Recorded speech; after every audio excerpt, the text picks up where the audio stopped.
بسم اللہ الرحمن الرحیم۔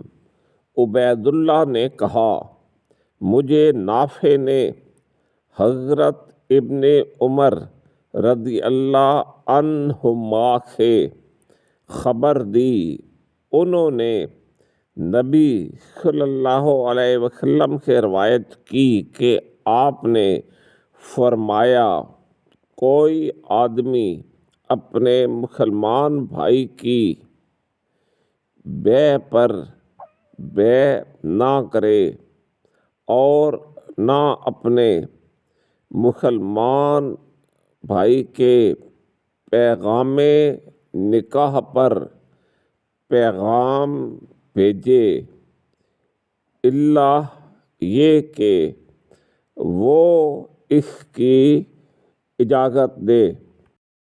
آپ سے ریکویسٹ ہے کہ اس ویڈیو کو لائک کریں اور میرے چینل کو سبسکرائب کریں۔